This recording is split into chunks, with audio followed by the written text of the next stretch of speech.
Good morning, good evening, good afternoon, जो भी जब लेक्चर देख रहा है उसके according. This is Ankita Arora back with इसका after a very very long time. Literally apologize you for all the wait I have given you for this subject, but now you won't have to wait. We will be left after completing chapter number 3. We will be left with two chapters. I guess just a minute. I have noted down what are the chapters that are remaining for us after chapter number 3. We have completed chapter number 1. We will be required to cover chapter number 2 now. After this, chapter number 2 and chapter number 5 will be left, and you will get in this two chapters. I will try to upload in one day, or if not in one day, you will get in 2 days these chapters. पर chapter 2 days में आपको complete करके मैं दे दूंगी. ठीक है, तो यहाँ पे आपको ओवरऑल जून एंड में ही आपको पूरा इसका फाइनली मिल जाएगा. चैप्टर नंबर 2 एएमए का मेरा पेंडिंग है, वो भी आपको जून एंड तक पूरा कंप्लीटेड मिल जाएगा. तो यू विल बी लाइक कि ठीक है, आपका एएमए इसका मेरी तरफ से पीएम कंप्लीट है पूरी. इसके अलावा कुछ बीच के क्वेश्चंस अगर छूटे तो वो मुझे बता देना कि लाइक जो मैंने मेरे नोट से बोले थे कि मैं उससे आपको करवाऊंगी, तो प्लीज़ वो थोड़ा सा आपको हेल्प करनी होगी, वो मुझे बता देना. तो chapter number 3 you will get today only, leaving chapter number 2 tomorrow. हम लोग कल चैप्टर नंबर 2 स्टार्ट करेंगे, और अगर कल और परसों में चैप्टर नंबर 2 100% में कल और परसों में चैप्टर नंबर 2 कंप्लीट करवा के आपको फिर दे दूंगी chapter number 5. And chapter number 5 भी इसी तरह से हम ट्राई करेंगे 2 दिन में, या फिर जितना जल्दी हो सके 1 दिन में हम लोग कवर कर लें, सो दैट आपके लिए इसका पूरा की पूरा मेरे study made easy as well as personal tutor पे अवेलेबल हो जाएगा. ठीक है, चलो अब आगे बढ़ते हैं. हमने जब चैप्टर नंबर 3 किया था, in chapter number 3 question number 5 मुझे स्किप्ड दिखा था कि जो चैप्टर नंबर 5 नहीं किया है, तो एक बार मैं आपको पहले क्या करा देती हूँ. Chapter number 5, and chapter number 5 किसका है? Chapter number 5 is what do you mean by corrective control. So what do you mean by corrective control? Explain with the help of example. Also discuss the characteristics in brief. मतलब कैसा होना चाहिए, characteristics कैसा होना चाहिए, and features वो चीज़ कैसी होती है. ठीक है, तो हमें क्या करना है, सबसे पहले करेक्टिव कंट्रोल्स बताने हैं. तो मैं आपको कीवर्ड्स के थ्रू जैसे लर्न करवाती थी वैसे ही लर्न करवा रही हूँ. करेक्टिव कंट्रोल मतलब किसी चीज़ की गलती हो जाने के बाद उसे करेक्ट करने हैं. हम क्या कर रहे हैं, उसे करेक्ट करने की कोशिश करें. प्रिवेंटिव में हम होने ही नहीं देते वो गलतियाँ. ठीक है, प्रिवेंटिव मतलब आप प्रिवेंट करके चल रहे हो, और करेक्टिव मतलब कुछ हो जाने के बाद आप उसे करेक्ट करने की कोशिश करते हैं. That is corrective control. Now in corrective control देखो, यहाँ करेक्टिव कंट्रोल को डिज़ाइन किया जाता है. Corrective controlled are design. क्यों डिज़ाइन किया जाता है? टू रिड्यूस, क्या रिड्यूस करने के लिए? इम्पैक्ट, और to correct an error once detected. यही कहा ना, चीज़ों को करेक्ट करना. चीज़ों को क्या करते हैं? करेक्ट करते हैं. तो corrective control is correction of an error, या फिर इम्पैक्ट को रिड्यूस करना. तो करेक्टिव कंट्रोल याद रखो, या तो इम्पैक्ट को रिड्यूस करना, या फिर एरर जो डिटेक्ट हुई है उसे करेक्ट करना. एरर का करेक्शन, इम्पैक्ट का रिडक्शन. एरर का करेक्शन, इम्पैक्ट का रिडक्शन, ये वर्ड याद रखो. एरर का करेक्शन, इम्पैक्ट का रिडक्शन. तो फर्स्ट लाइन अब आप अपनी लैंग्वेज में लिख सकते हो. Corrective controls are design to reduce the impact and to correct the error once detected. ठीक है, अब ये करेक्टिव कंट्रोल में क्या हो सकता है? It may include use of default date on invoice where an operator has tried to enter incorrect date. यहाँ पे करेक्टिव कंट्रोल कैसा? आप डिफ़ॉल्ट डेट आप एंटर कर सकते हो. इनवॉइस है, इनवॉइस में आप डिफ़ॉल्ट कर दो, आज की ही डेट हमें क्या करनी है? एंटर होनी चाहिए, ताकि लोग इनकरेक्ट डेट जो ट्राई कर रहे हैं एंटर करने की वो ना कर सकें. तो करेक्टिव कंट्रोल में क्या यूज़ हो सकता है? Default dates. डिफ़ॉल्ट डेट मतलब ऑटोमेटिकली इनवॉइस जब बनेगा उस दिन की डेट आ जाएगी, ताकि कोई भी इनकरेक्ट डेट एंटर ना कर सके. क्यों इनकरेक्ट डेट एंटर की जा सकती है? कैश मैच ना हो इसलिए.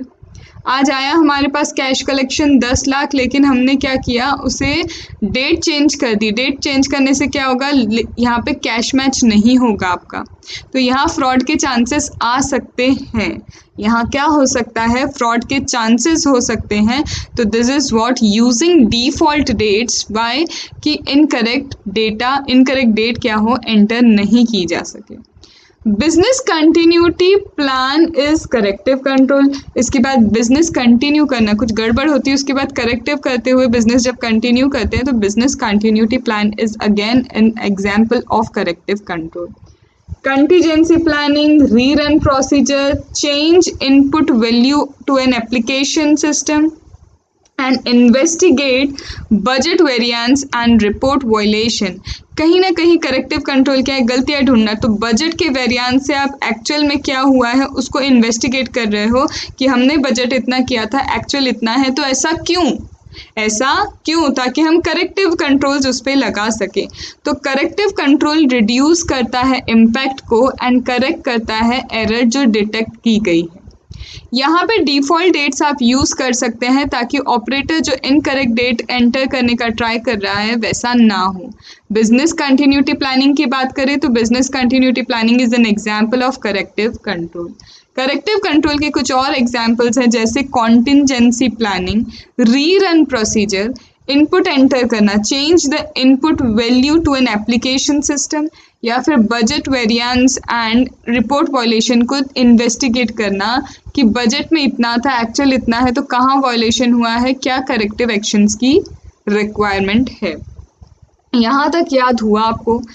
इम्पैक्ट को रिड्यूस करता है, एरर को करेक्ट करता है, डिफ़ॉल्ट डेट्स यूज़ करता है, बीसीपी भी करेक्टिव एक्शन है, कंटीजेंसी प्लानिंग बोलो, वॉयलेशन को क्या करना, इन्वेस्टिगेट करना, budget variance and violation, rerun procedure, या फिर changing the input value to an application system. This are all the examples of corrective control. Now we are on what, now we are on now about main characteristic of the corrective control। characteristic क्या, देखो यहीं से तुम्हें समझ में आएगा। सबसे पहली चीज इट मिनिमाइज। देखो यहाँ पे इसमें क्या लिखा है, हम इसके अकॉर्डिंग नहीं करते, हम क्या करेंगे हमारे अकॉर्डिंग। सबसे पहले एक चीज बताओ, करेक्ट कब करोगे, जब डिटेक्ट करोगे। करेक्टिव एक्शन कब लगाओगे, जब तुम डिटेक्ट करोगे, आइडेंटिफाई करोगे कि प्रॉब्लम क्या है, और प्रॉब्लम पता चलेगी तो Now covering the main characteristic of corrective control। corrective control के main characteristic क्या है। तो यहाँ पे एक चीज़ बताओ, आप करेक्टिव कंट्रोल कैसे करोगे। आप करेक्टिव कंट्रोल करोगे जब आपको पता होगा कि प्रॉब्लम क्या है।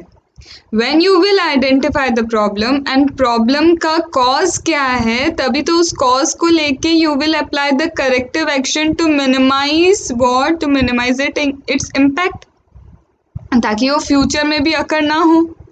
Am I saying correct कि सबसे पहले आप क्या करोगे, आइडेंटिफाई करोगे the cause of problem। The first thing you would do is you would identify the cause of problem।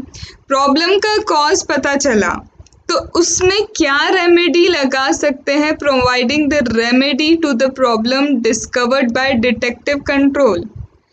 यहाँ पे प्रॉब्लम का कॉज पता चला, कॉज के लिए क्या रेमेडी होगी, वो रेमेडी देखोगे आप जो एरर अगर कुछ पता चलती है तो एरर क्या है, correcting the error that is arising from problem. इस प्रॉब्लम से जो भी एरर हुई है उस एरर को करेक्ट करोगे।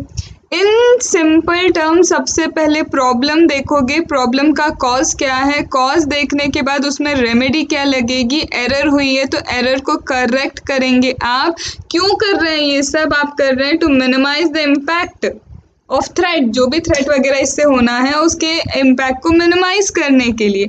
तो एक चेन ऑफ है ना, ये सीरीज है। आप प्रॉब्लम आइडेंटिफाई करो, प्रॉब्लम का कॉज देखो, कॉज से कुछ क्या हुई होंगी उसकी रेमेडी पता चलेंगी, और ये प्रॉब्लम से कुछ गलतियां हुई होंगी।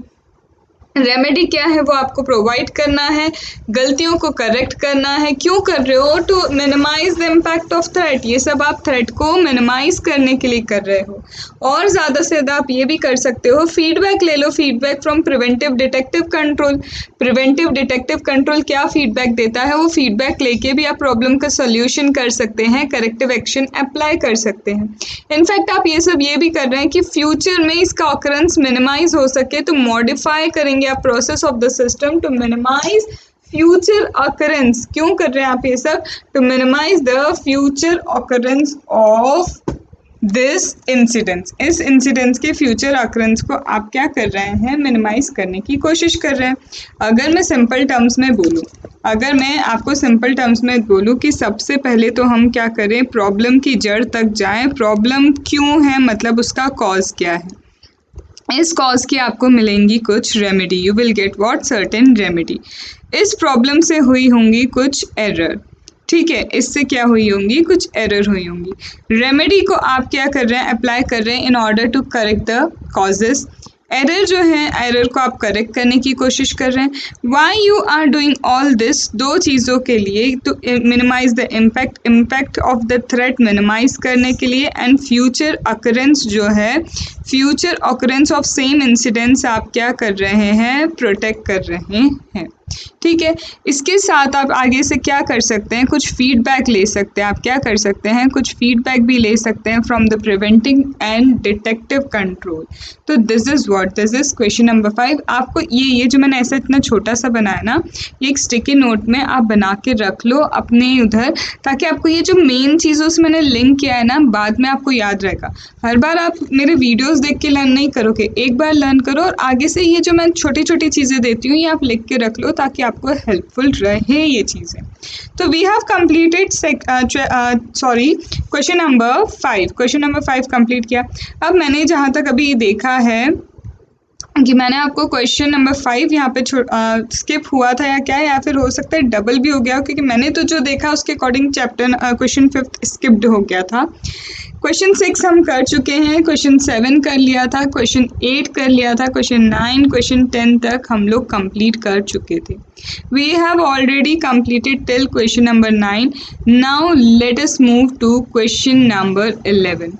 Let us move to question number 11. Question number 11 is about short notes. Question number 11 है किसके लिए? Question number 11 is about the short notes. Short notes किस पे? टाइम बॉम्ब पे शॉर्ट नोट लिखना है, लॉजिक बॉम्ब पे, Trojan horse, worm, and impact of technology on internal control. It's getting little bit, ठीक है, and impact of technology on internal control. तो सबसे पहले हम आते हैं किस पे? The first thing is time bomb. Time bomb में हम ट्रिगर करते हैं, देखते हैं कि क्या कीवर्ड है। Time bomb is a program. सबसे पहले it is a program. Time bomb क्या है? ये एक प्रोग्राम है। ये तब तक कुछ नहीं करेगा जब तक एक पर्टिकुलर डेट या टाइम नहीं आ जाता जब इसे एक्ट करना है। मतलब ये टाइमली मैनर में एक्ट करेगा जिस टाइम के लिए इसको बोला है। सपोज 31 दिसंबर की रात को 12 बजे इसे क्या करना है, इसे एक्टिवेट करना है, तो ये टाइम बॉम्ब उसी वक्त एक्टिवेट होगा। तो उस तब तक ये क्या रहेगा? आइडियल रहेगा। तो this is a program that remains ideal till until some date और टाइम ट्रिगर्स इट। एक टाइम डेट जब जो सेट की है तभी ये एक्टिव होगा, अनलेस अंटिल ये रहेगा आइडियल। वंस ट्रिगर, अब ट्रिगर होने के बाद क्या होता है? The bomb sabotage the system by destroying program data और both। ये सिस्टम को खराब कर देता है, sabotage कर देता है, या तो प्रोग्राम डिस्ट्रॉय करेगा या सिस्टम या डेटा या बोथ, दोनों को डिस्ट्रॉय करेगा। तो सबसे पहले it lies ideal until date और टाइम ट्रिगर्स इट। जब तक डेट और टाइम इसे ट्रिगर नहीं करता तब तक क्या है, ये प्रोग्राम आइडियल रहेगा। जैसे ही ट्रिगर होता है, जैसे ही इसे क्या किया जाता है, ट्रिगर किया जाता है, दिस बॉम्ब सैबोटेज, किसको सैबोटेज करता है? सिस्टम को, पूरे सिस्टम को सैबोटेज करता है। वो सैबोटेज ऑफ सिस्टम कैसे होता है? Either by destroying the program और डेटा और बोथ। तो यहाँ पे हमारे कीवर्ड्स क्या हो गए? सबसे पहले this is what time bomb. तो टाइम से ही पता चल रहा है इट रिमेन्स आइडियल। ये क्या रहेगा? आइडियल। कब तक आइडियल रहेगा? until a particular date or time triggers it, and once it gets active it's sabotage। क्या करता है? It sabotage the system.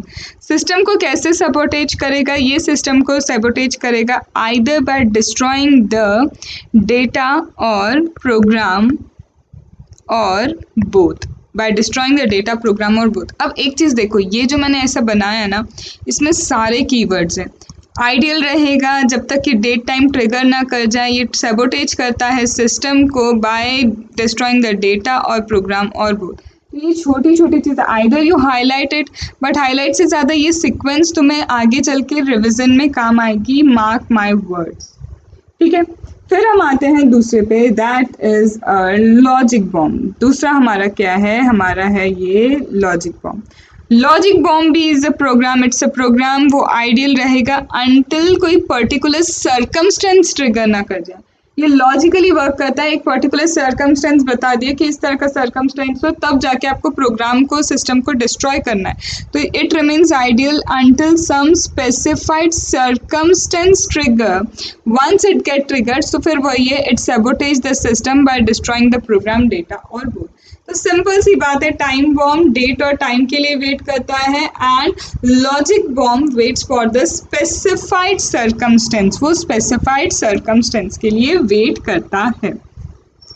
Now covering Trojan horse. Trojan horse again a malicious program. ये एक गलत programme है। गलत मतलब इसका इंटेंशन सही नहीं होता। तो ट्रोजन हॉर्स क्या है? Trojan horse is a malicious program. Trojan horse क्या है? ट्रोजन हॉर्स है मैलिशियस प्रोग्राम। इसमें क्या होता है? ट्रोजन हॉर्स जो ये मैलिशियस प्रोग्राम है, इसमें क्या होता है? That gets hidden under any authorized program. एक ऑथोराइज्ड प्रोग्राम के अंदर हिडन है ये ट्रोजन हॉर्स।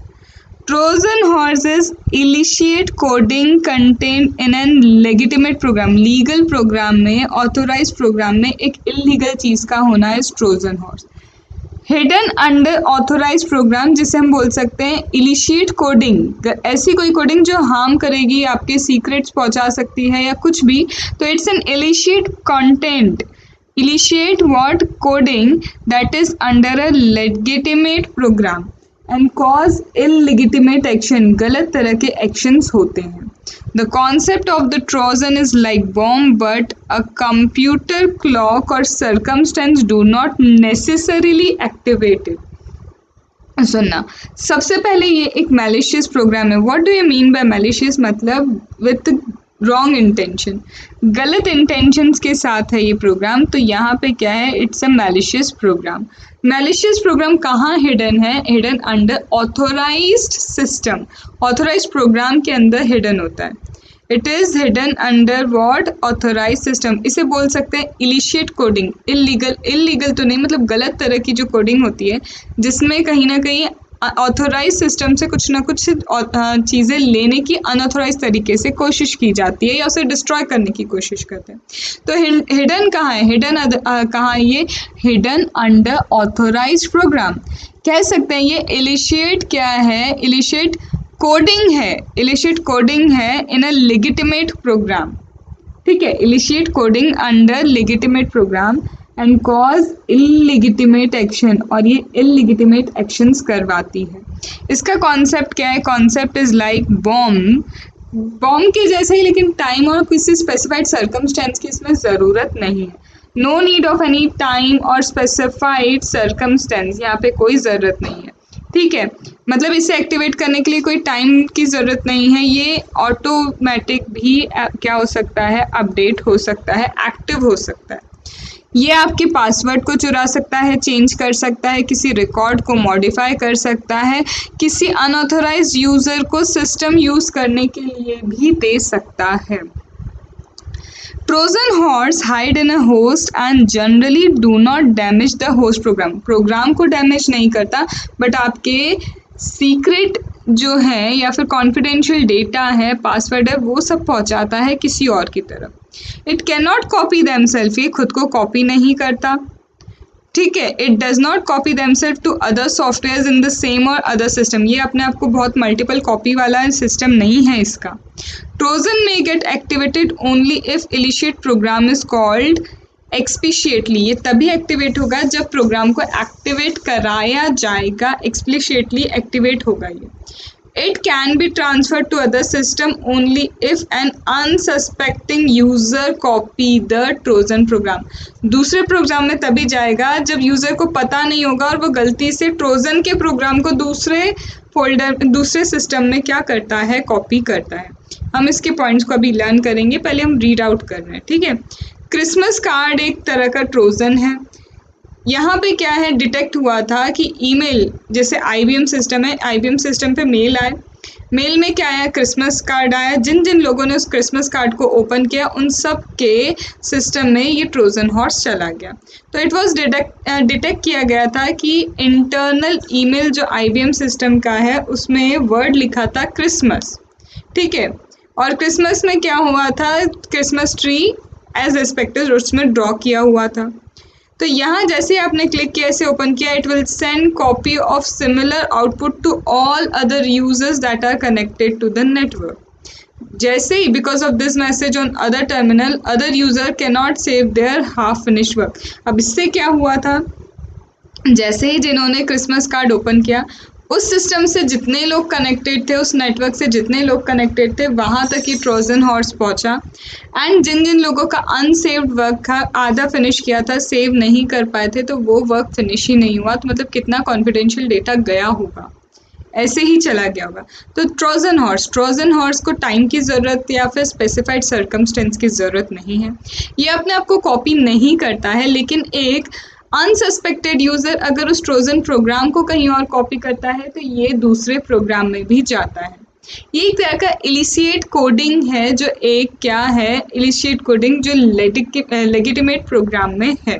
ये आपके पासवर्ड को चेंज और स्टील कर सकता है, ये मॉडिफाई कर सकता है रिकॉर्ड को, या फिर एक इलिशिएट यूज़र को आपके सिस्टम को यूज़ करने के लिए दे सकता है। ऑल्दो ये होस्ट प्रोग्राम को डैमेज नहीं करता है, ना ही खुद को कॉपी कर सकता है, ठीक है। ये एक्टिवेट होता है एक्सप्लिशिएटली जब इसे एक्टिवेट किया जाए। क्रिसमस कार्ड आईबीएम के इंटरनल सिस्टम में जब ईमेल गया था, तो क्रिसमस कार्ड वाला ये एक एग्जाम्पल है जिसमें फिर लोग अनसेव्ड वर्क अपना सेव नहीं कर पाए थे।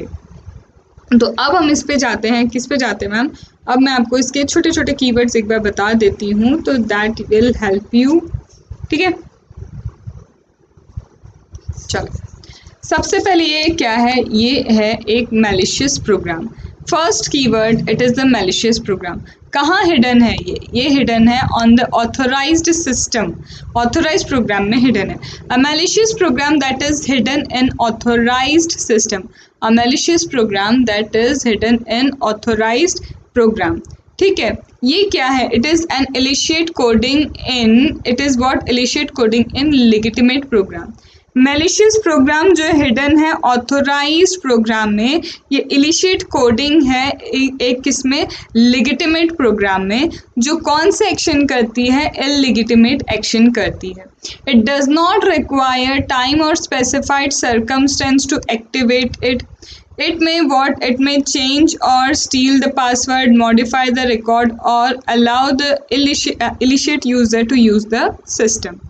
ये क्या करता है, it does not damage the host program, can not copy themselves to other software और system, however it get activated, ये एक्टिवेट होगा ओनली व्हेन एक्सप्लिसिटली इसको क्या किया जाए, एक्टिवेट किया जाए। अगर अनसस्पेक्टेड यूज़र कॉपी करता है ट्रोजन प्रोग्राम को, तब ये किसी दूसरे सॉफ्टवेयर में ट्रांसफ़र होगा। और क्रिसमस कार्ड आईबीएम सिस्टम में जो इंटरनल ईमेल गए थे, इट्स एग्जाम्पल ऑफ दिस, जहाँ पे फिर लोग क्या नहीं कर पाए थे, user can not save there unfinished work, ठीक है। तो this is what Trojan horse, now I think you can write it very well. फिर आते हैं हम किस पे, फिर आते हैं हम वॉर्म पे। किस पे आते हैं हम, वॉर्म पे। अब वॉर्म के लिए क्या है, worm does not require host program, worm को कोई होस्ट प्रोग्राम की ज़रूरत नहीं है। ये सिर्फ क्या करेगा, ये अपने आप को कॉपी करता जाएगा करता जाएगा करता जाएगा। Worm program copies itself to another machine on network, network पे जितने सिस्टम जुड़े हुए हैं ये अपने आप को कॉपी करता जाता है करता जाता है करता जाता है, और तब तक कॉपी करेगा जब तक सिस्टम क्या नहीं हो जाए, खराब ना हो जाए, I mean to say shut down type kind of ना हो जाए। Since worm are stand alone program they can be detected easily, इसे इजीली डिटेक्ट इसलिए किया जा सकता है, ये जल्दी जल्दी अपने आप को कॉपी करता जाता है इन कंपैरिजन टू ट्रोजन और अदर कंप्यूटर वायरस। क्या इसे होस्ट प्रोग्राम की किसी की ज़रूरत है? नहीं, किसी होस्ट प्रोग्राम की ज़रूरत नहीं है। एक जगह अगर ये आ गया तो अपने आप को कॉपी करेगा दूसरे सिस्टम्स में, जो नेटवर्क से अटैच दूसरे सिस्टम है उनमें भी कॉपी करता जाएगा। And since worm are stand alone, since worm stand alone है तो इसका डिटेक्शन ईजी है as compare to Trojan and other virus. Trojan और अदर वायरस के कंपेरिजन में it's easy to detect what, it is easy to detect worm. ठीक है, example of worm क्या है, आप एक ये जैसे यहाँ पे अलार्म क्लॉक वर्म, ये बार बार क्या है, एक अलार्म क्लॉक सेट कर देगा। Alarm clock worm places wake up call on list of user, wake up call set कर देगा, बार बार वेकअप कॉल आते रहेंगे। या फिर एक्सेंशियल वर्म क्या है, it does not cause damage to the system but only copies itself to several places. Existence वाला ये जो प्रोग्राम है एग्जिस्टेंशियल वर्म, ये अपने आप को क्या करता है, ये कहीं डैमेज नहीं कर रहा पर इतना कॉपी करता जाता है अपने आप को कॉपी करेगा several computers on the network.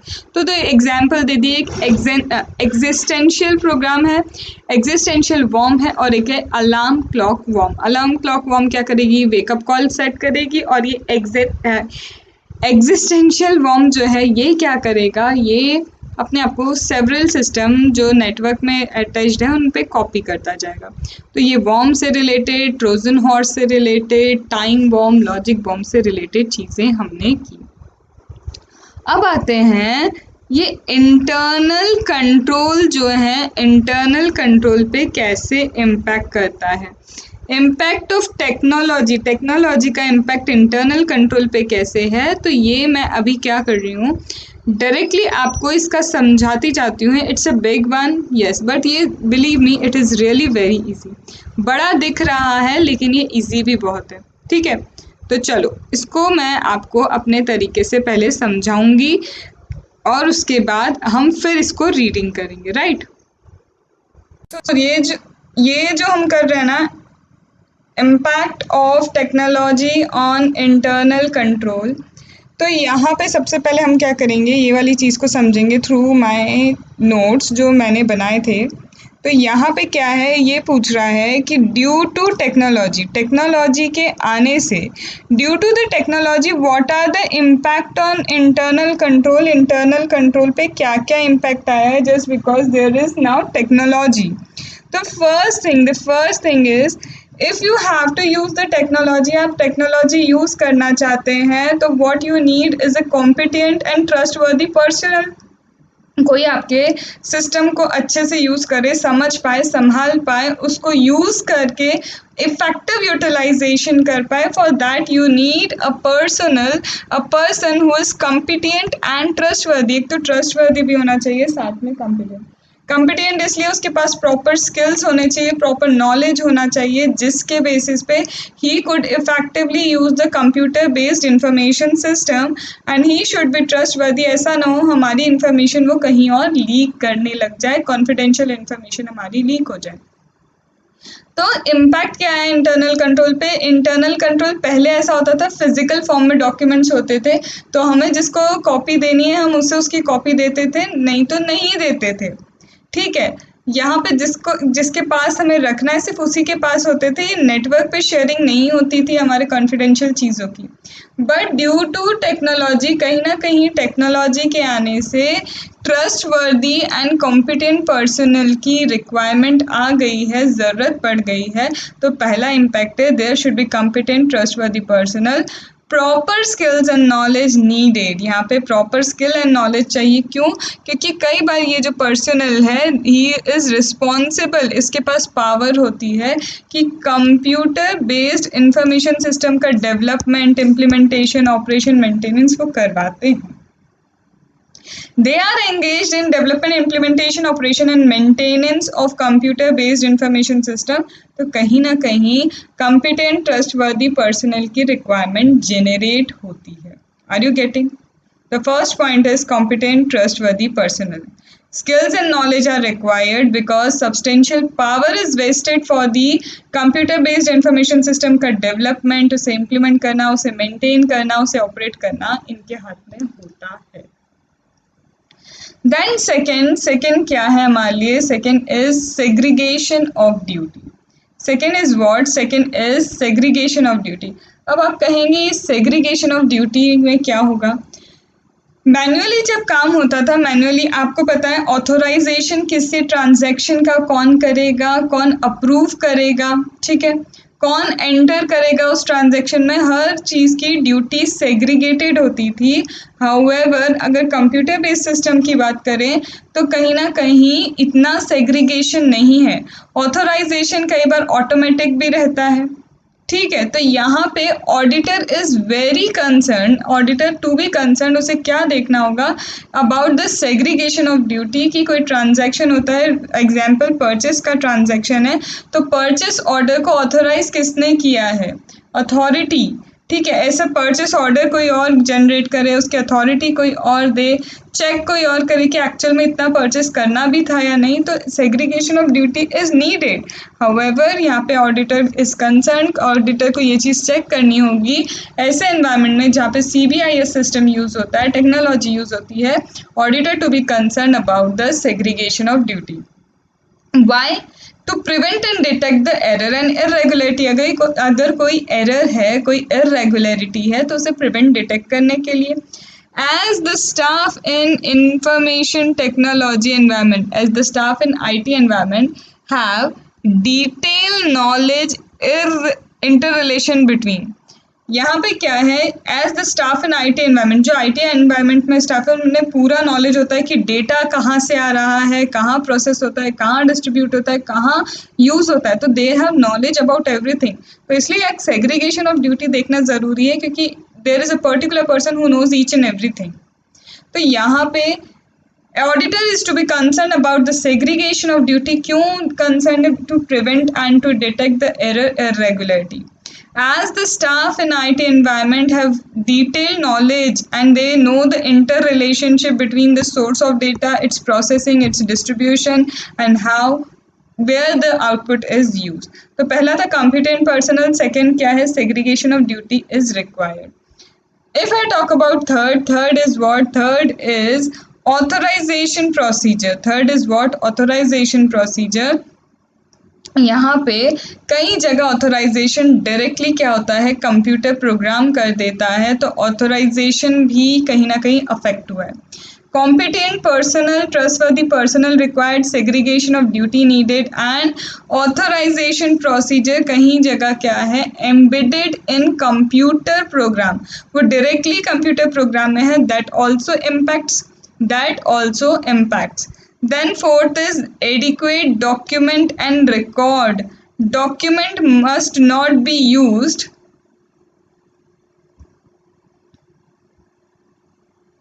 see यहाँ पे अब क्या दिया है, या adequate document and record.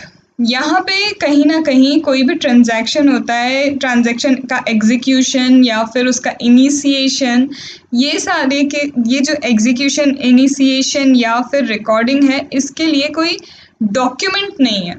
Telephone पे एक ऑर्डर आता है, ऑर्डर दिया, टेलीफोनिक ऑर्डर आता है, उसे आप एग्जीक्यूट करते हैं, तो कहीं ना कहीं ऑर्डर आया, उसका डॉक्यूमेंटेशन नहीं होता है। तो यहाँ पे कहीं ना कहीं लैक क्या है, what is lacking here lack is adequate document and records. document might not be used for initiation, execution, recording the transaction. So जब documentation नहीं है तो कहीं ना कहीं audit या management trail missing हो जाती है। कहीं ना कहीं ऑडिट मैनेजमेंट ट्रेल क्या हो जाती है, मिसिंग हो जाती है। एंड यहाँ पे there should be a control for the protection storage of document transaction detail audit trail to solve the problem।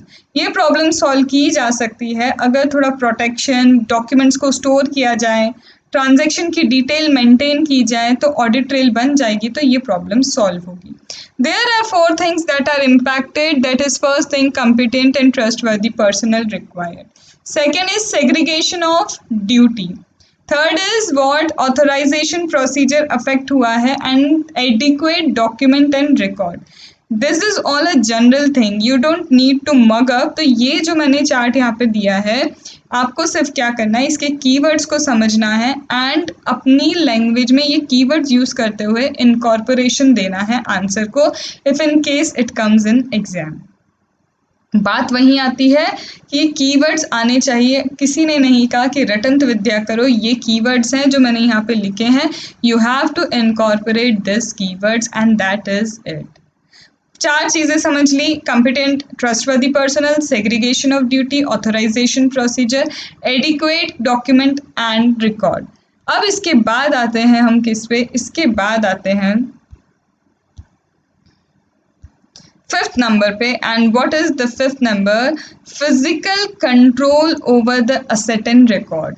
Physical control over the asset and record, अगर आप बात करो मैनुअल सिस्टम की, तो मैनुअल सिस्टम में भी it was required to have physical control over the assets and record. So this procedure of physical control over asset and record, it is critical. It is critical मतलब ज़रूरी थी, चाहे वो manual system हो या फिर कंप्यूटर सिस्टम हो।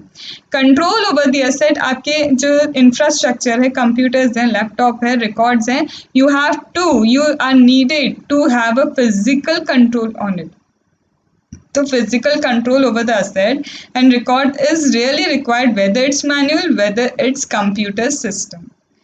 Clients' financial data, computer program are maintained at single site। Client का फाइनेंशियल डेटा हो, कंप्यूटर प्रोग्राम है, सब एक ही सिंगल साइट पे मेंटेन है।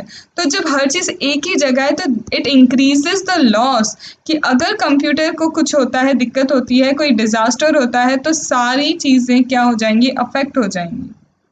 ठीक है, तो यहाँ पे nature and type of control available changed. कहीं ना कहीं क्या हुआ है, फिजिकल में क्या होता था, लॉक कर दिया, ताला लगा दिया, वो सारी चीज़ें चलती थी। बट यहाँ पे किस तरह के कंट्रोल होंगे और कौन सी इंफॉर्मेशन इंपॉर्टेंट है, कौन सी इंफॉर्मेशन इतनी इंपॉर्टेंट नहीं है, कहाँ पे किस तरह के कंट्रोल लगाने का, प्रिवेंटिव होना है, कहाँ डिटेक्टिव होना है, तो नेचर एंड टाइप के according this control has also changed.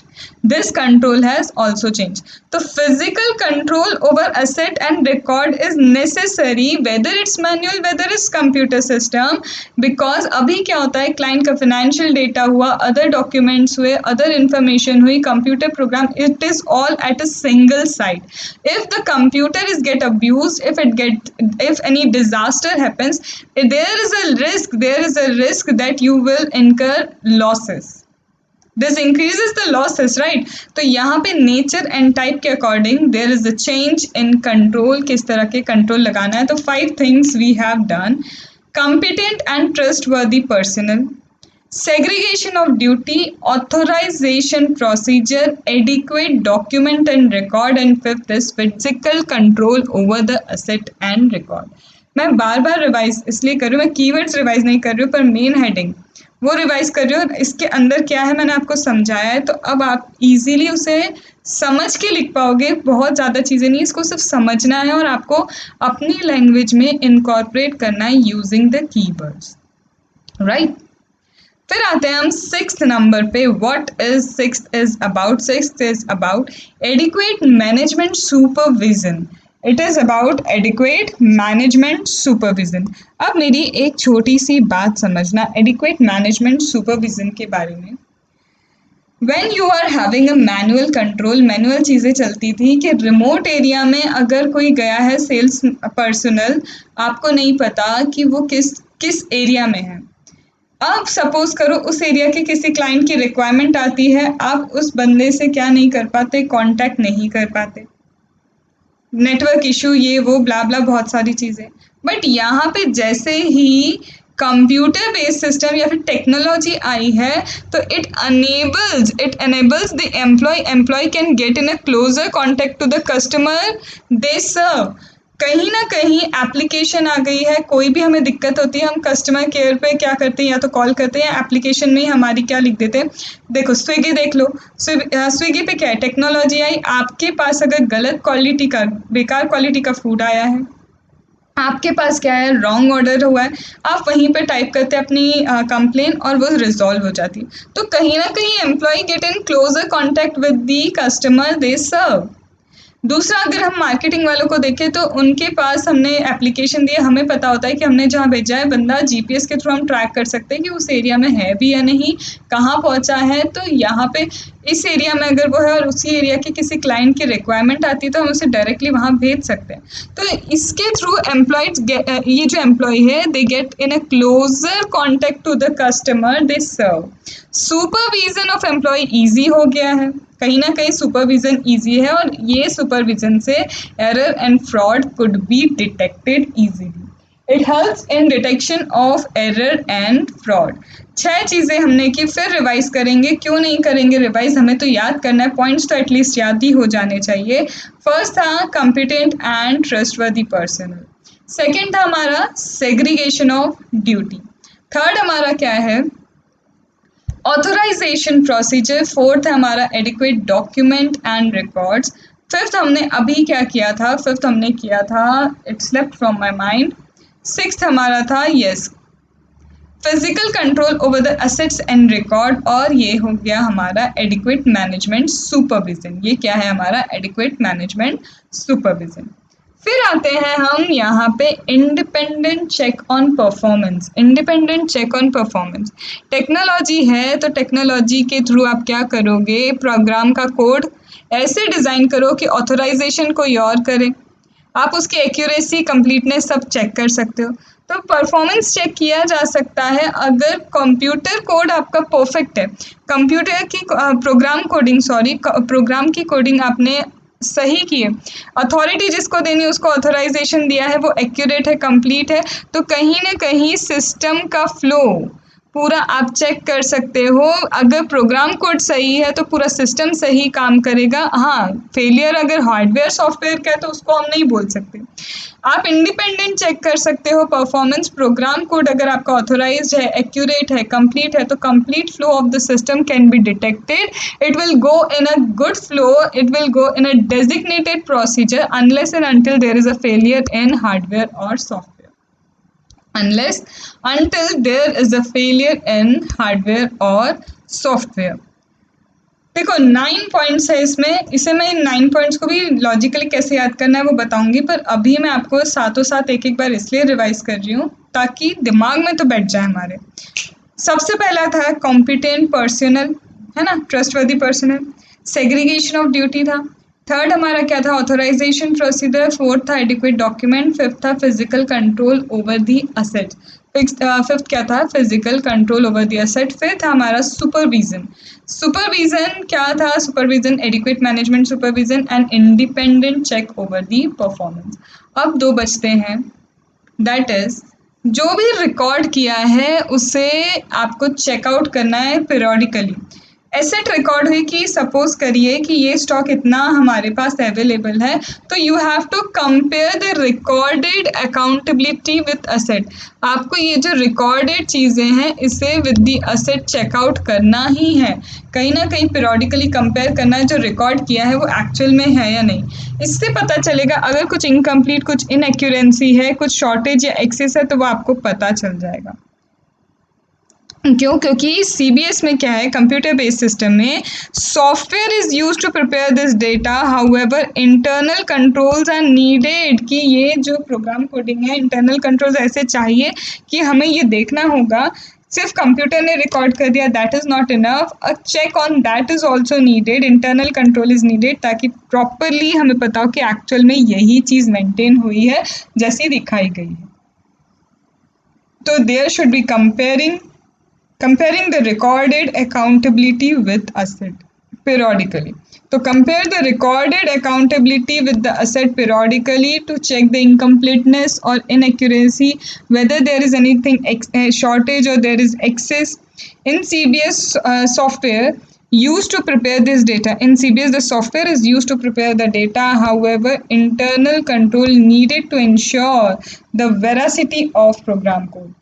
ठीक है, इंटरनल कंट्रोल्स के थ्रू ही आप देख पाओगे कि अगर मैंने बोला एक पर्टिकुलर प्रोडक्ट है, उसकी 500 प्राइस होनी चाहिए बट और 10% डिस्काउंट होना चाहिए, मतलब 450 में वो अवेलेबल होना चाहिए, पर कुछ गड़बड़ है प्रोग्राम कोडिंग में, वो 10% दिखा तो रहा है लेकिन डिस्काउंटिंग ज़्यादा हो रही है। तो कहीं ना कहीं इंटरनल कंट्रोल्स आपको चेक करने पड़ेंगे रिकॉर्डेड अकाउंटेबिलिटी के साथ असेट को चेक करने के लिए। Then last is delegation of authority and responsibility, but obvious authority responsibility आपको there should be a clear line, authority किसको देनी है, responsibility देनी है, there should be a delegation of authority and responsibility।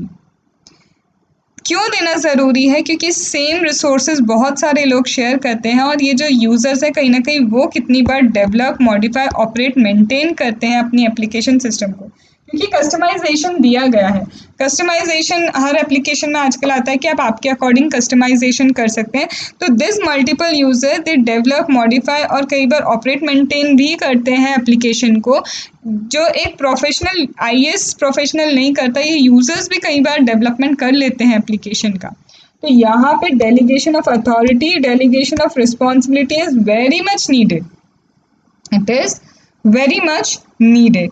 ठीक है, तो delegation of authority responsibility is needed क्योंकि बहुत सारे ऐसे रिसोर्सेज हैं जो मल्टीपल यूजर शेयर करते हैं and user develop, modify, operate या मेंटेन भी करते हैं एप्लीकेशन सिस्टम को, जो इंस्टेड किसे करना चाहिए, आईएएस प्रोफेशनल को। सो यहाँ पे हमने 9 पॉइंट्स किए हैं। 9 पॉइंट्स किए हैं। सबसे पहले आपको क्या करना है, एक कॉम्पिटेंट पर्सनल चाहिए। मैं आपको इसका एक लिंक बता रही हूँ कैसे आप याद रखेंगे। You need a competent personal, मुझे चाहिए एक कॉम्पिटेंट पर्सनल जो क्या कर पाए, पूरी प्रॉपर स्किल्स एंड नॉलेज के साथ सीबीएस को यूज़ कर पाए। इसके लिए मैंने क्या किया, इस पर्सनल को अपॉइंट करने के लिए मैंने एक ड्यूटी अलॉट कर दी। मैंने मेरे एचआर मैनेजर को क्या दिया, ड्यूटी अलॉट कर दी। उसे बोला कि तुम्हारे पास अथॉरिटी है, तुम्हारे पास क्या है, अथॉरिटी है, तो ये ऑथोराइजेशन प्रोसीजर, राइट। तुम्हारे पास अथॉरिटी है कि तुम क्या करो, उसे अपॉइंट करो। लेकिन अपॉइंट करने से पहले याद रखना, जितने भी एडिक्वेट डॉक्यूमेंट्स, रिकॉर्ड उससे रिलेटेड ज़रूरी हैं, आप वो सारे मेंटेन करेंगे। सबसे पहले मुझे चाहिए कॉम्पिटेंट पर्सनल। उसके लिए मैंने क्या किया, ड्यूटी किसको दी, ड्यूटी दी किसको, एचआर को। उसे बोला तुम्हारे पास अथॉरिटी मतलब ऑथोराइजेशन प्रोसीजर, कि तुम क्या करो, पूरे डॉक्यूमेंट्स वगैरह मेंटेन करना और मेंटेन करने के बाद क्या करना, उसे अपॉइंट करना। ठीक है, फिर मैंने कहा एक बार अपॉइंट हो जाए सामने वाला, एक बार अपॉइंट हो जाए तो उस पर फिजिकल कंट्रोल भी ज़रूरत है, क्योंकि वो नया है तो असेट्स वगैरह का ध्यान रखना, हमें फिजिकल कंट्रोल ओवर असेट ज़रूरी होगा। हमें उस पर मैनेजमेंट का सुपरविज़न भी अच्छा देना होगा।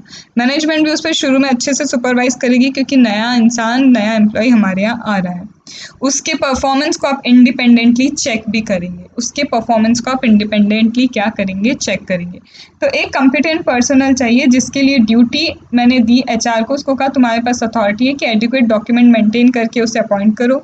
उस पर फिजिकल कंट्रोल ओवर असेट भी रखेंगे, उस पर मैनेजमेंट का सुपरविजन होगा और उसके परफॉर्मेंस को क्या किया जाएगा, चेक किया जाएगा। ठीक है, और वो जो जो अकाउंटेबिलिटी देता है उसे हम क्या करेंगे, कंपेयर करेंगे, उसकी अकाउंटेबिलिटी को कंपेयर करेंगे और इस चीज़ की अथॉरिटी एंड रिस्पॉन्सिबिलिटी भी मैं डिवाइड कर दूंगी। इस चीज़ की अथॉरिटी, रिस्पॉन्सिबिलिटी मैं क्या कर दूंगी, डिवाइड कर दूंगी। तो दिस इज समथिंग लाइक एक स्टोरी फॉर्म में, जो ये इतना बड़ा जो आंसर है ना, ये जो इतना बड़ा आंसर है, ये रहा। ये अब आप जब पढ़ोगे ना आपको इजीली याद हो जाएगा। सी दिस वॉज माई वे कि मैं आपको कैसे इसे अच्छे से करवा सकती थी, एंड आई होप कि ये चीज़ थोड़ी सी हेल्पफुल रही होगी। ठीक है, तो एक बार सबसे पहले पॉज करो वीडियो, लिटरली पॉज करो, एक बार रीडिंग करो। ये जितने मैंने कीवर्ड्स हैं ना, ये यहीं से डायरेक्टली उठा के वहाँ पे लिखे हैं, पर जितनी चीज़ें इंपॉर्टेंट थी मैंने वही लिखी है। आप एक बार समझो, रीड करो, आंसर आपको आ जाएगा। ठीक है, तो चलो अब हम मूव करते हैं क्वेश्चन नंबर 12 पे. Hope it was helpful to you. Question number 12 is about what do you mean by asynchronous attack? Explain various form of asynchronous attack in brief. Asynchronous attack क्या होता है and we have to explain this asynchronous attack in brief. ठीक है, समझा देते हैं ये asynchronous attack क्या है. They occur in many environments where data can be moved asynchronously across telecommunication line. Numerous transmission must wait for the clearance of line before data being transmitted. Data that is waiting to be transmitted is liable to unauthorized access called asynchronous attack. These attacks are hard to detect because they are usually very small, like insertion. सीधी बात बोले तो this is a data leakage. This is what, this is a data leakage. ये है mister A, ये है mister B. Mister A mister B से क्या करते हैं, इंटरनेट पे कम्युनिकेशन करते हैं. क्या करते हैं, कहीं ना कहीं अपना, मैंने ईमेल अगर उनको सेंड किया, कोई इन्फॉर्मेशन ए ने बी को सेंड की या बी ने ए को सेंड की, आपने देखा है विद इन अ सेकेंड आपका ये इन्फॉर्मेशन सेंड नहीं होती. ईमेल सेंड होने में टेक्स 5 to 10 सेकेंड्स, राइट. अब वो 5 to 10 सेकेंड्स क्या है, जहाँ पे numerous transmission must wait for clearance of the line before the data is transmitted. कहीं ना कहीं इस मैसेज को वेट करना पड़ रहा है पूरा ट्रांसमिट होने के लिए, क्योंकि वो धीरे धीरे क्या हो रहा है, ट्रांसमिट हो रहा है, राइट. अब ये ट्रांसमिशन के टाइम ये हैकर क्या करेंगे, ये हैकर अनऑथोराइज्ड एक्सेस ले सकते हैं. किसका, ये अनऑथोराइज्ड एक्सेस ले सकते हैं इस डेटा पे. तो this is what, this is asynchronous attack, मतलब गलत तरीके से क्या लेना, ऑथोराइजेशन लेना. तो यहाँ ये एसिंक्रोनस अटैक जो है ये ऑकर होता है मैनी एनवायरनमेंट, अलग अलग एनवायरनमेंट जहाँ पे data can be moved across telecommunication line. यहाँ पे वो जो लाइनिंग वगैरह नहीं रहती थी पहले, ब्रॉडबैंड वगैरह जो लगते थे तो लाइन वाली सिस्टम चलते थे. अभी तो इतना नहीं है, वाईफाई वगैरह आ गया, सैटेलाइट हो गया. तो वहाँ पे, यहाँ पे जब ये डेटा का ट्रांसमिशन टेलीकम्युनिकेशन लाइन के थ्रू होता था तो क्या होता था, फ़ोन लगाने में भी कई बार आपने सुना होगा, ऐसा होता था कि कृपया लाइन पे बने रहें टाइप्स की चीज़ें होती थी. तो वो क्या है, किसी भी डेटा को ट्रांसमिट होने के लिए कई बार वेट करना पड़ता था. तो ये जो वेटिंग टाइम है, इस वेटिंग टाइम का बेनिफिट उठाते थे हैकर्स और वो लेते थे अनऑथराइज्ड एक्सेस, जिसे हम एसिंक्रोनस अटैक बोलते हैं.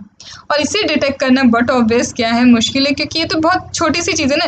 देखो फ़ोन भी बहुत जल्दी लग जाता है, डेटा भी 10 सेकंड में ट्रांसमिट हो जाता है, एक स्मॉल पिन ऑफ टाइम होता है, दैट इज इंसर्शन, वहाँ पे ये काम हो जाता है. तो that is what asynchronous attack. तो एसिंक्रोनस अटैक कहाँ होता है, बहुत सारे एनवायरनमेंट पे, it occurs in many environment. कहाँ पे, जहाँ डेटा को ट्रांसमिट करते हैं टेलीकम्युनिकेशन लाइन से, where the data is moved through telecommunication line. Numerous transmission, बहुत सारे ट्रांसमिशन होते हैं. This numerous transmission wait for what, wait for clearance of line. ये न्यूमरस ट्रांसमिशन है. दिस न्यूमरस ट्रांसमिशन, ये वर्ड याद रखो, ये इंपॉर्टेंट है.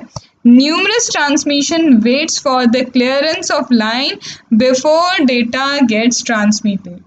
Data that is waiting to be transmitted are what liable to unauthorized access, that is asynchronous attack, and hard to detect like a insertion. आप लिख पाएंगे, सबसे पहला बहुत सारे एनवायरनमेंट में होता है वो डेटा जो टेलीकम्युनिकेशन लाइन के थ्रू ट्रांसमिट हो रहा है. यहाँ पे क्लियरेंस के पहले, ये न्यूमरस ट्रांसमिशन को क्या है, क्लियरेंस के पहले वो लाइन क्लियर हो तो उसके लिए वेट करना पड़ता है ताकि उनका डेटा ट्रांसमिट हो पाए. ये जो वेटिंग टाइम है, इसका benefit, data that is waiting to be transmitted can be liable to unauthorized access, जिसे एसिंक्रोनस अटैक बोलते हैं. Hard to detect, it is hard to detect. तो 5-6 कीवर्ड्स हैं. हर एनवायरनमेंट, बहुत सारे एनवायरनमेंट में टेलीकम्युनिकेशन लाइन के थ्रू वेट करना पड़ता है. वेट के टाइम अनऑथोराइज्ड एक्सेस किया जा सकता है, जिसे एसिंक्रोनस अटैक बोलते हैं. It's hard to detect. अब इसके फॉर्म, क्वेश्चन क्या है, वेरियस फॉर्म पूछे हैं तो इसका फॉर्म क्या है? सबसे पहला data leakage. Data is critical resource of an organization. Yes, we know that. Data leakage involves leaking the information out of computer by means of dumping files to paper or stealing computer reports and tape. यहाँ पे क्या है? Data leakage क्या है? देखो, किसी भी organisation के लिए data is really very important. ये लीक कैसे हो सकता है? आपने कुछ फाइल्स हैं, आपकी फाइल्स कहीं डंप आउट कर दी कंप्यूटर, पहले जो ऐसे सीडी वगैरह या फिर डीवीडी में या फिर हार्ड डिस्क में जो आप सारा स्टोर करके रखते थे, कहीं आपने वो डंप आउट कर दिया. तो यहाँ पे क्या हो रहा है? हैकर्स क्या करते हैं? वो उठा लेते हैं. ठीक है, वो उन्होंने वो ले लिया, या फिर आपने कुछ फाइल्स को अलग से डंप आउट करके स्टोरेज करके रख दिया, उन्हें ले लिया. तो it is data is critical and this critical data can B leaked. क्योंकि क्या होता है? लीकिंग इन्फॉर्मेशन कहाँ से लीक हो रही है? Out of the computer. Computer से ही लीक हो रही है by mean of dumping files. जो फाइल डंप करके हमने अलग स्टोरेज में रख दी हैं वो, या फिर कंप्यूटर का ही हमारे डीवीडी किसी ने चुरा ली, ये हार्ड डिस्क किसी ने चुरा ली. तो that is all about data leakage. तो first is data leakage. First is what? Data leakage. First क्या है? Data leakage. फिर आता है वायर टैपिंग. वायर टैपिंग क्या है? स्पाइंग, नजर रखना on the information that is transmitted over the telecommunication network. Telecommunication network से जो भी इंफॉर्मेशन ट्रांसमिट हो रही है तो वो उस पर स्पाई करना. स्पाई मतलब नजर रखना. Then piggybacking. Piggybacking क्या है? Act of following authorized person through a secure door. Wifi का मेरा पासवर्ड किसी और ने ले लिया तो सिक्योरली पासवर्ड डाल के क्या कर रहा है? मेरा वाईफाई यूज़ कर रहा है. मतलब एक ऑथोराइज्ड पर्सन को फॉलो करना सिक्योर डोर से, ताकि क्या कर सके? वो अनऑथोराइज एक्सेस ले पाए. एक्सेस मतलब क्या है? वो सही तरीके से ही ले रहे, पासवर्ड वगैरह डाल के ही ले रहे, पर कहीं ना कहीं तरीका तो गलत है. तो it is an act of following authorized person through secure door और electronically attaching to authorize telecommunication link. Electronically वो क्या कर रहा है? मेरे वाईफाई से अटैच हो रहा है. That intercept and alter transmission. और ये अटैच होके कई बार क्या करते हैं? सिस्टम में अटैच होके कुछ चीज़ों में गड़बड़ भी कर सकते हैं. This involves intercepting communication between the operating system and user and modify them or substituting new message. अब इसमें वो क्या कर सकते हैं? सपोज करो ए है, ए एंड बी का कम्युनिकेशन चल रहा है, ए ऑथोराइज्ड है. ये जब पासवर्ड डाल रहे थे, इन्होंने क्या किया? ये पासवर्ड हैक करके रखा. ये पासवर्ड डाल रहे हैं, पासवर्ड डालते से ही क्या हुआ? इनके यहाँ जैसे ही लॉगिन हुआ, यहाँ पे भी क्या हुआ? यहाँ पे लॉगिन कर लिया इन्होंने. ये मैसेज कुछ और दे रहे हैं, लेकिन इन्होंने क्या किया? इस मैसेज को सब्सटीट्यूट करके कोई और मैसेज दे दिया, या फिर उस मैसेज को मॉडिफाई किया. मतलब यहाँ पे ये क्या कर रहे हैं? इंटरसेप्ट कर रहे हैं, ऑल्टर कर रहे हैं ट्रांसमिशन को. तो this is piggy banking. Secure door के थ्रू आके एक ऑथोराइज्ड पर्सन को फॉलो करके आप क्या कर रहे हैं? टेलीकम्युनिकेशन लिंक जो है उनको एक्सेस कर रहे हैं, और साथ में जो भी मैसेज ट्रांसमिट हो रहे हैं यूज़र या ऑपरेटिंग सिस्टम के बीच में, उसे मॉडिफाई या फिर सब्सटीट्यूट करना. उसे क्या करना? मॉडिफाई करना या फिर क्या करना? सब्सटीट्यूट करना. It is a form of asynchronous attack. Leakage of data, wire tapping, piggybacking. Piggybacking, wire tapping and leakage of data. And फिर शटिंग डाउन ऑफ कंप्यूटर या डिनाइल ऑफ सर्विस. इतना ज़्यादा ओवर एम्फेसाइज करना server पे कि वो server पे इतना ज़्यादा आप क्या कर रहे हो? बर्डन दे रहे हो कि ओवरलोडेड होने के बाद वो सीधे सीधे क्या हो जाता है?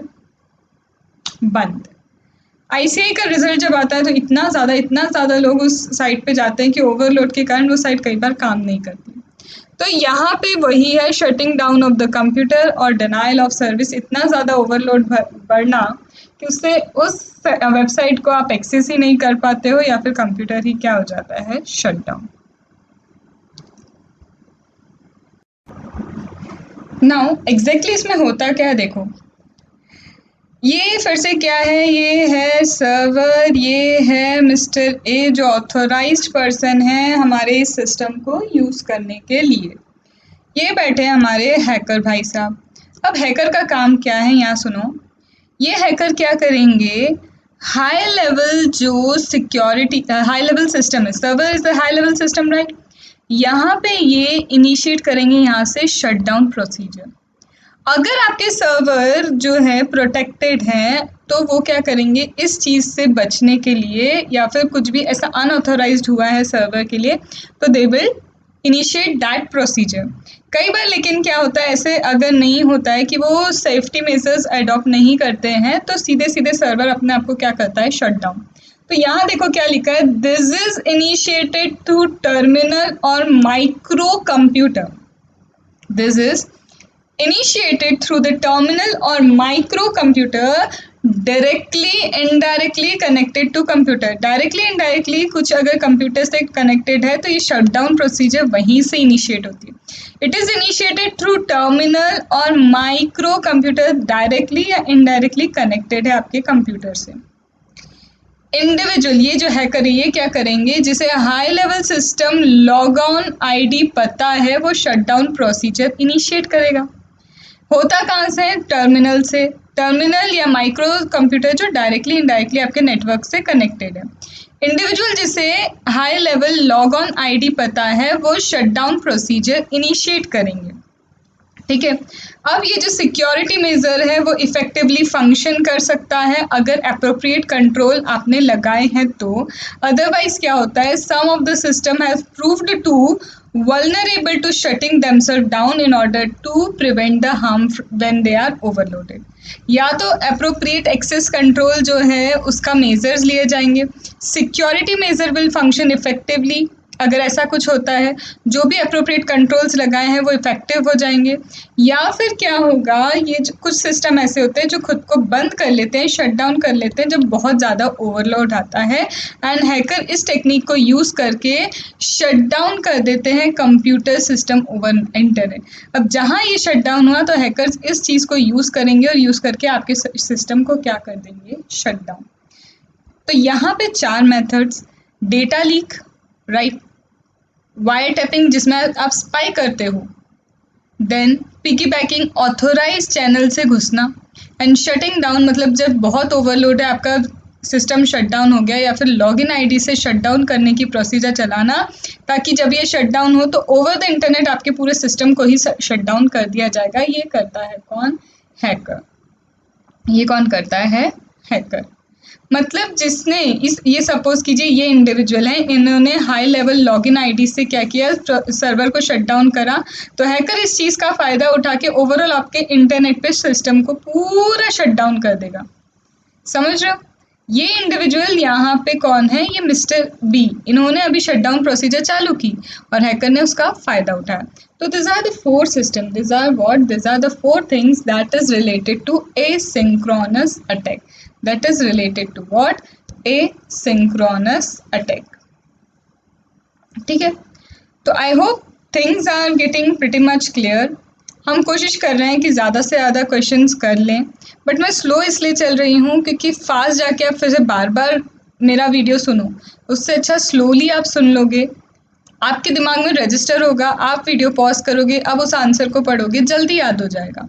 कीवर्ड्स मैं बार बार बोलती रहती हूँ, जो मैं वर्ड्स बोलती हूँ ना कीवर्ड्स इंग्लिश में, जो इंग्लिश में वर्ड्स बोले वो कीवर्ड है जिसको आपको आंसर में इनकॉर्पोरेट करना ही है। ठीक है, now coming to question number 13। Question number 13 is explain some of the ways to control remote and distributed data processing application।